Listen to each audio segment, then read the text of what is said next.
Our quads don't get a lot of love. You have to be really careful about your knees. Oftentimes they require balance. That's why this is the very best quad stretch you can do. So you're going to come to your side. In yoga, we call it Vishnu's couch, which I think is really lovely. So you just use, I'm on my left side, my left hand to cradle my head, bend into right knee. Bet you've taken this pose standing before. No balance. You don't have to worry about coming off your balance.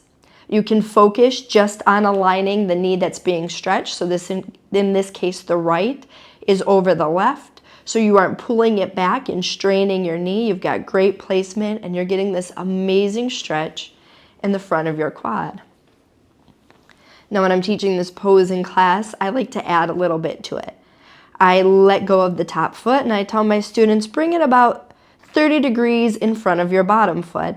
Put your whole big toe edge on the side of the mat. That way you've got stability. Bend your left knee underneath. We call this our cat pulling tail. And you'll see that I'm stretching my bottom leg. And this one brings you, it's still very much in the quad, but it also gives you a little something in the hip flexor too. So the part of your hip that might be making your quad tight, especially if you're a runner or a walker, gets a little love for a more complete opening.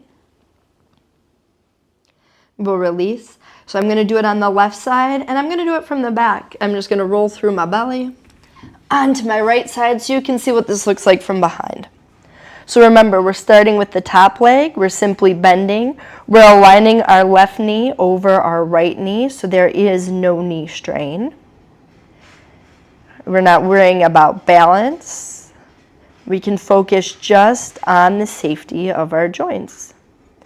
So we let go of our foot. Now you can't see what I'm doing on this side, but remember that left foot is coming about 30 degrees in front of the right. We are solidly on the big toe edge, so we can bend our bottom leg, catch our foot.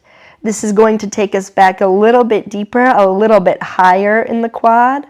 When you do that top leg, it's a little bit closer to the knee. It's just a beautiful combination for getting the whole front of the upper leg. And then we'll release. Bonus points if you come back over and hit a little Sphinx pose. But the very best quad stretch you can do.